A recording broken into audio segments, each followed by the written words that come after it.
like speaking for the People's Republic of China. Na miscalculate nila, tatakbo ng mabilis yung BRP Suluan. While the BRP Suluan increased her speed, China Coast Guard 3104 also increased her speed. It was very difficult for them to make it stop already.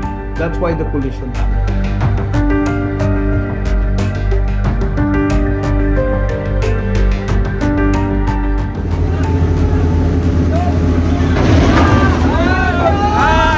Philippine Coast Guard vessel BRP Teresa Magbanwa, MRRV 9701. We have medical personnel on board. Should you need any assistance, we are willing to provide assistance. It was supposed to be a proud moment at sea, a Philippine Coast Guard mission, to bring fuel, ice, and supplies to our hardworking fishermen under the Kadiwa para sa Bagong Bayaning Mangingista program. But on August 11, 2025, as BRP Suluan, BRP Teresa Magbanua, and the fish carrier MV Mamalakaya sailed just 10.5 nautical miles east of Scarborough Shoal, the horizon filled with trouble. Out of the haze appeared a very heavy flotilla of at least 7 China Coast Guard ships and 14 maritime militia vessels, enforcing what Beijing now claims is a 25 to 30 nautical mile exclusion zone. Then came the pressure. Chinese ships surging forward, performing dangerous blocking maneuvers and unleashing water cannons in an attempt to drive the Filipinos back. Skilled helmsmanship kept BRP Suluan from being hit, but the tension was thick, the stakes high. And then, in a twist no one expected, the aggressors struck each other, literally.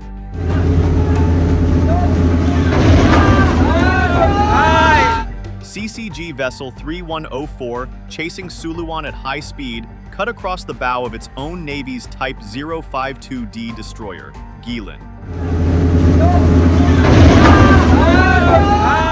The collision ripped into the cutter's bow so badly, it was rendered unseaworthy. Manila offered immediate medical help to the Chinese crew.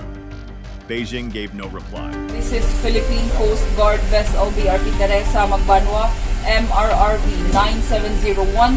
We have medical personnel on board. Should you need any assistance, we are willing to provide assistance. President Bongbong Marcos Jr., unflinching, told the nation, "We have never instructed any of our vessels to back out. We do not back out just because we're scared. Filipinos are brave." His words carry more than sentiment. Because continuing to defend strongly our territory is not mutually exclusive from being a friend to all and an enemy of none. Wala naman talaga tayong kinakalaban eh. Scarborough Shoal sits inside our exclusive economic zone, and the 2016 Hague Tribunal ruling backed us completely, even as China still refuses to accept it. The shoal is not just a cluster of rocks, it's rich in fish, key to our fishermen's survival, and a geopolitical crown jewel. Whoever controls it commands access to the South China Sea, through which more than $3 trillion in trade flows every year.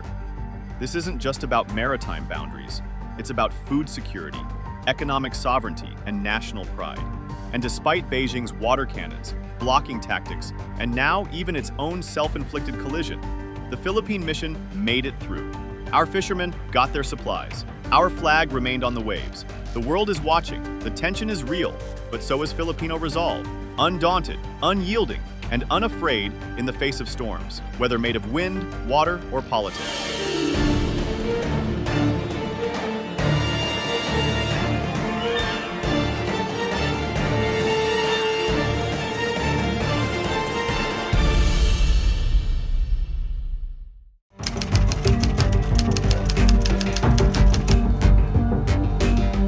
At dawn on August 11, 2025, the West Philippine Sea looked calm to calm. On the horizon, the Philippine Coast Guard, PCG, and Bureau of Fisheries and Aquatic Resources, BFAR vessels, cut through the glassy water. Their task was clear, noble, and urgent. Under the Kadiwa para sa Bagong Bayaning Mangingista program, they were to deliver fuel, ice, and supplies to roughly 35 Filipino fishing boats holding their ground near Scarborough Shoal. For these fishermen, the aid meant survival, fresh ice to keep their catch from spoiling, fuel to keep them working the fishing grounds, and the reassurance that their government had not abandoned them in contested waters. But as the convoy approached the shoal, the tone of the mission shifted from relief to confrontation. Emerging from the haze was what the PCG later described as a very heavy Chinese flotilla. 7 China Coast Guard CCG ships and 14 maritime militia vessels spread across the sea like a blockade. Their goal? Enforce an unofficial 25 to 30 nautical mile exclusion zone around the shoal, a claim with no legal basis under international law, but aggressively pushed by Beijing. The presence was not passive. Engines revved, ships changed course to intercept, and the calm water began to churn with wakes from steel hulls maneuvering at speed. Then came the moment that would dominate headlines. One CCG vessel, bearing down on the Philippine formation, made what PCG officials called a risky maneuver to cut off a Philippine ship, but in its aggressive push, it misjudged timing and distance, right as a Chinese People's Liberation Army Navy destroyer, the Type 052D Guilin, surged across its path. In an instant, steel met steel. The CCG vessel's bow crumpled against the warship's hull, leaving the cutter heavily damaged and effectively unseaworthy.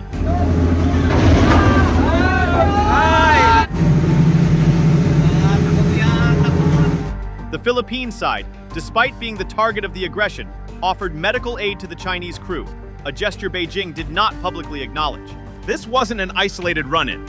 Sea Light Director Ray Powell confirmed the scope of the Chinese presence that day: at least 7 Coast Guard vessels, 14 militia ships, and the confrontation was part of a broader trend. The gray zone operator needs for the zone to be as gray as possible, because then the gray zone operator's actions are opaque and deniable. And they don't even have to be plausibly deniable, they just have to be deniable enough so they can say, how do you know that's what we wanted to do?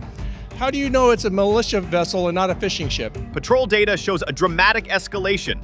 Between August 2024 and May 2025, Chinese patrols surged, peaking at 120 ship days in January 2025, nearly double the monthly average of the previous period. During those same 10 months, Philippine and Chinese law enforcement vessels were in direct contact for 121 days, meaning they were face-to-face on the water almost every 3 days. This is no sporadic tension. It's a sustained, deliberate campaign to assert control over one of the richest fishing grounds in the South China Sea, a place where sovereignty, livelihoods, and national pride converge. For the Filipino crew that day, the mission was never just about delivering supplies. It was about showing the flag, proving presence, and making it clear that even in the face of steel walls and water cannons, we will not yield our seas. The collision between Chinese vessels may have been an accident, but it was also a metaphor. Beijing's own aggression is creating cracks in its facade, even as it tries to project total control over waters it does not own.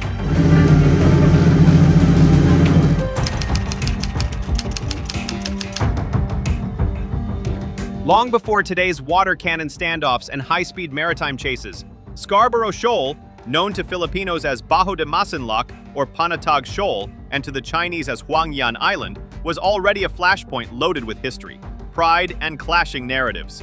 Beijing's claim reaches deep into the past, saying the shoal has been part of China since the Yuan dynasty, citing a 13th century survey by astronomer Guo Shoujing.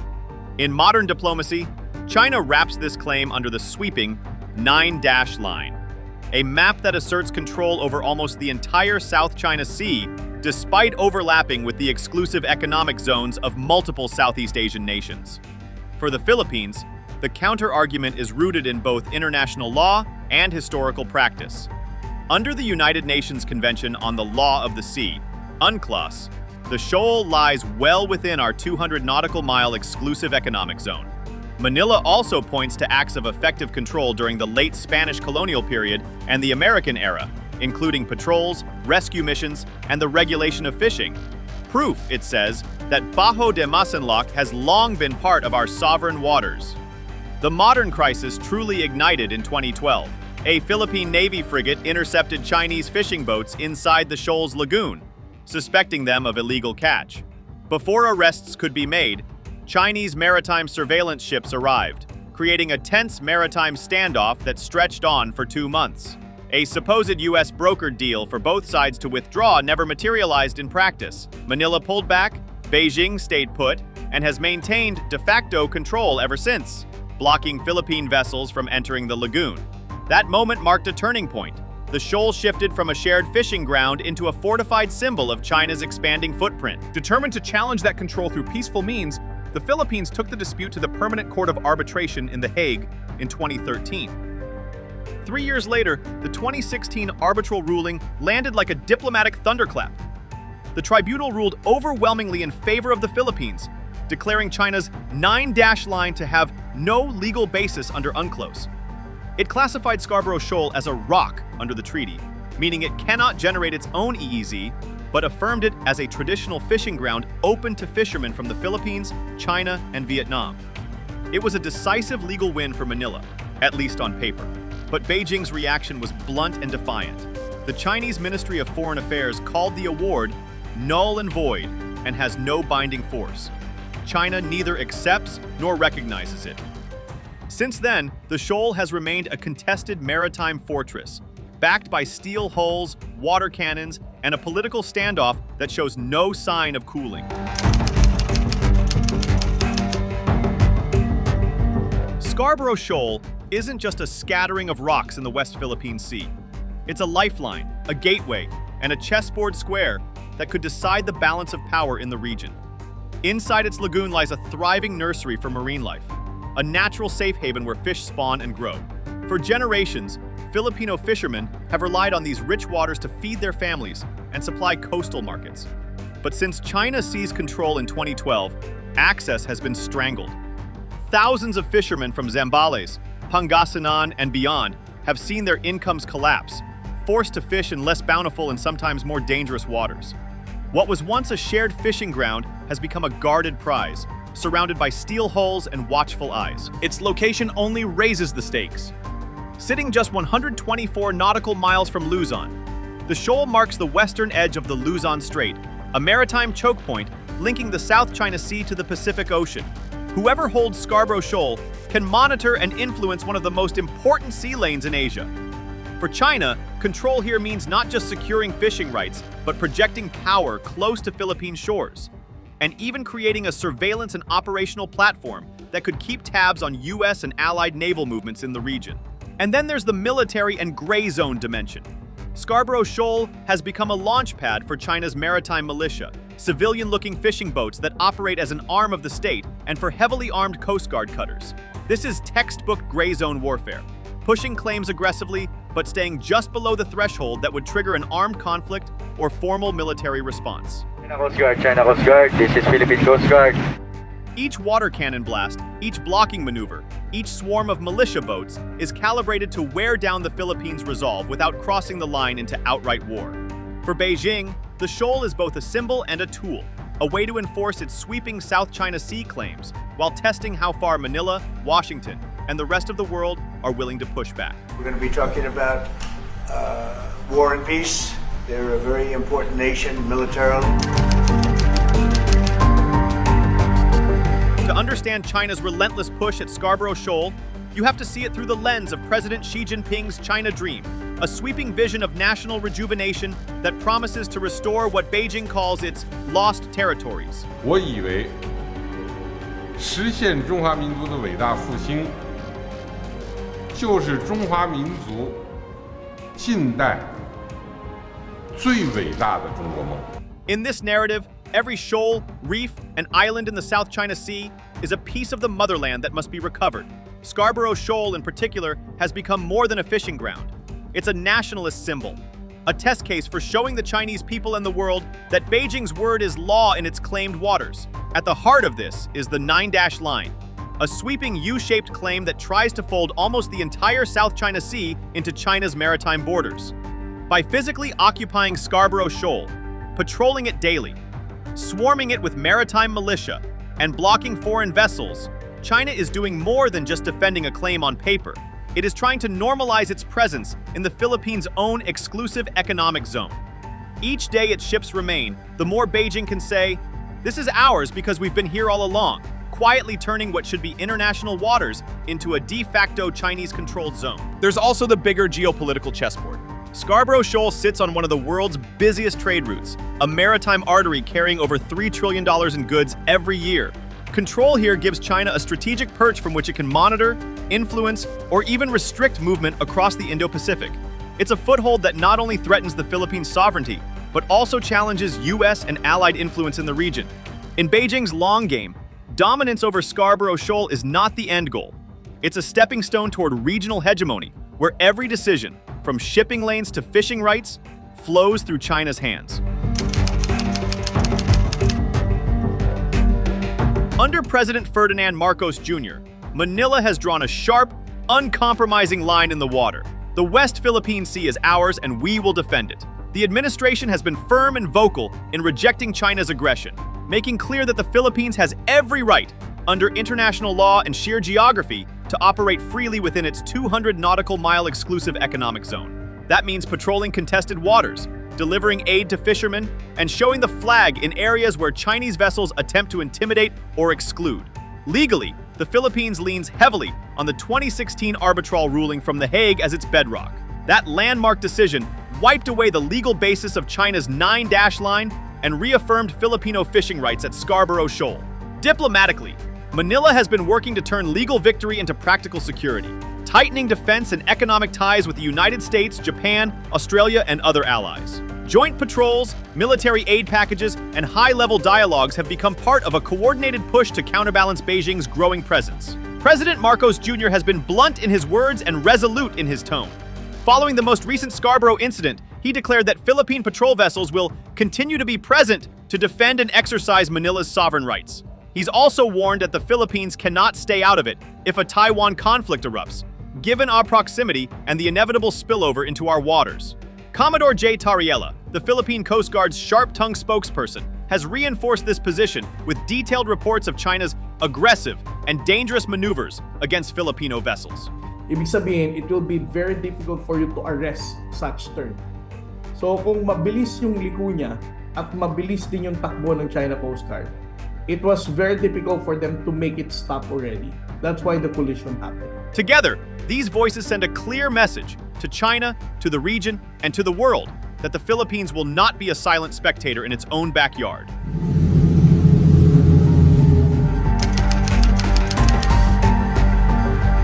If Scarborough Shoal is going to shift from being a flashpoint of tension to a beacon of cooperation, it will take more than just sharp words and close-quarters standoffs. It will take a multi-pronged plan that blends diplomacy, law, economics, and security. First, there must be diplomatic dialogue and de-escalation. Imagine a standing multilateral table where claimant states, backed by ASEAN, the US, and other key players, can hash out clear rules of engagement at sea. The aim is simple but vital. Prevent dangerous close calls, collisions, and water cannon confrontations before they happen. Second, the world needs to stand firm on upholding international law. The 2016 arbitral ruling was not a suggestion, it was a binding decision grounded in the United Nations Convention on the Law of the Sea. Led by the US and like-minded allies, the international community must consistently and publicly affirm that maritime claims cannot rest on vague historical maps, but must be rooted in modern legal standards. Every time that principle is reinforced, it chips away at the narrative that might make right. Third, there's the chance to turn a zero-sum standoff into economic cooperation and resource management. The arbitral ruling itself opened the door for this. A joint fishing management zone, where all parties, Filipino, Chinese, Vietnamese, can share access under strict sustainability rules. This would protect the shoal's rich marine life for future generations, while giving every side something tangible to gain, rather than everything to lose. Finally, the Philippines must keep strengthening regional alliances. Every joint patrol with the US, Japan, or Australia, every naval exercise in contested waters sends a signal. Aggression will not go unanswered. A united front makes gray zone tactics riskier and more expensive for Beijing. The goal isn't to push for war, it's to raise the costs of coercion so high that the smarter choice for everyone is cooperation. Scarborough Shoal doesn't have to be a permanent wound in the West Philippine Sea. With the right mix of diplomacy, law, economic vision, and collective security, it can be transformed from a symbol of conflict into a model of shared stewardship. Proof that even in the world's most contested waters, peace can still prevail. The Scarborough Shoal dispute is more than a quarrel over rocks and reefs. It's a front line in the broader contest for control in the South China Sea, where sovereignty, livelihoods, and global trade routes intersect. The recent high seas collision and escalating maneuvers prove one thing: tensions are rising, not fading. Each water cannon blast and blocking maneuver is part of a bigger geopolitical struggle, one that pits legal rights and national dignity against the grinding force of power politics. But this isn't a fight that will be won by bravado alone. A lasting solution will demand the Philippines' unshakable diplomatic resolve, the consistent backing of international law, especially the 2016 arbitral ruling, and genuine cooperation to manage the region's rich resources sustainably. Scarborough Shoal can either remain a symbol of confrontation or become a model of shared stewardship. The choice will be made not just by those who sail its waters, but by the alliances, laws, and principles the world is willing to stand up for. If you liked the video, do not forget to like, share, and subscribe our channel for deep analysis of contemporary issues.